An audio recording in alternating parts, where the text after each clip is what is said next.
Assalamualaikum warahmatullahi wabarakatuh. Perkenalkan, nama saya Makfira Azhara Maulania. Saya dari kelas Ta'aruf Aisyah. Pada video kali ini, saya akan membahas tentang Toharoh. Yang pertama, pengertian Toharoh. Menurut bahasa, Toharoh berasal dari bahasa Arab yang berarti bersih atau suci.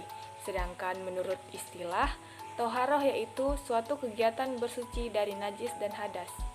Nah, sekarang apa sih najis dan hadas itu? Najis sendiri artinya kotor atau kotoran. Menurut istilah, najis adalah suatu benda yang kotor yang mencegah sahnya ibadah yang wajib bersuci. Sedangkan hadas artinya suatu peristiwa atau suatu yang terjadi atau sesuatu yang tidak berlaku. Menurut istilah, hadas adalah keadaan tidak suci bagi seseorang, sehingga menyebabkan tidak sah saat beribadah. Selanjutnya kita akan membahas tentang macam-macam hadas dan cara bersucinya. Yang pertama, hadas kecil, yaitu keadaan seseorang tidak suci. Hal ini disebabkan keluar sesuatu dari kubul dan dubur. Contohnya, kentut atau BAB. Nah, bagaimana cara kita mensucinya?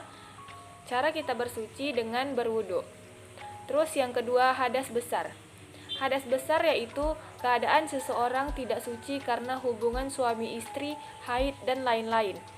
Cara bersucinya dengan mandi janub atau tayamum dalam keadaan tertentu. Misalnya saat tidak ada air atau saat kita sakit. Nah, selanjutnya macam-macam najis dan cara bersucinya. Yang pertama, najis mukhafafah. Najis mukhafafah adalah najis yang ringan, seperti air seni bayi anak laki-laki. Bagaimana cara kita mensucikan najis ini? Cara mensucikan najis ini dengan cara dibasuh atau dicuci.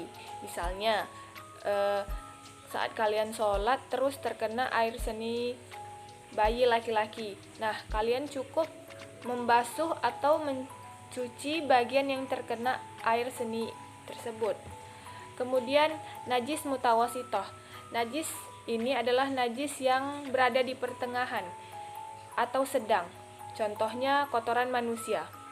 Cara mensucikan najis ini yaitu dengan dicuci tanpa meninggalkan bau dan warna. Misalnya pada pakaian. Nah, pakaian kita nih terkena nih kotoran, entah itu kotoran manusia atau kotoran hewan. Nah, pada bagian yang terkena kotoran itu kita cuci sampai bersih dengan tidak meninggalkan bau dan pokoknya jangan sampai meninggalkan sisa-sisa kotoran tersebut. Kemudian najis mughalazah. Najis mughalazah ini yaitu najis yang berat. Contohnya jilatan anjing. Cara mensucikannya bagaimana sih?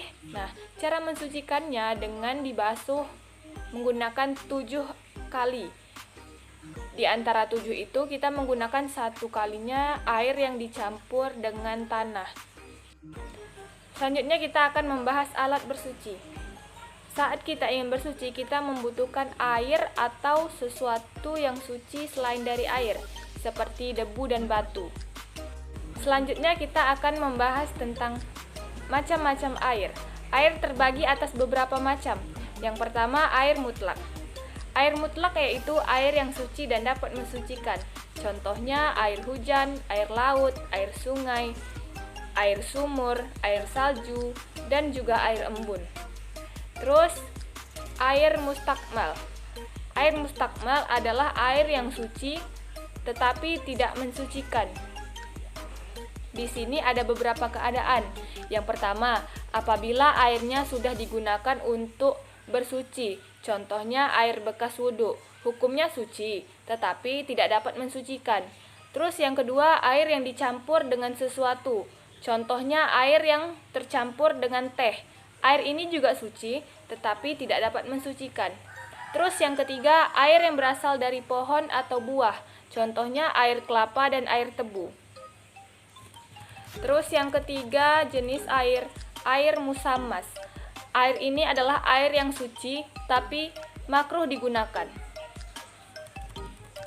Apabila airnya ditaruh pada wadah atau tembaga dan lain sebagainya, namun dipanaskan di bawah sinar matahari, maka air ini makruh untuk digunakan. Kenapa sih air musamas itu makruh digunakan? Nah, jawabannya karena dapat menyebabkan penyakit daros. Ini dijelaskan dalam hadis riwayat Baihaqi yang bunyinya diriwayatkan oleh Aisyah. Sesungguhnya beliau memanaskan air pada sinar matahari.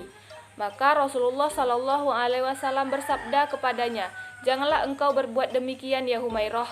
Sesungguhnya yang demikian itu dapat mendatangkan penyakit sapar atau daros." Selanjutnya, air mutanajis. Air mutanajis adalah air yang terkena najis. Ada beberapa keadaan.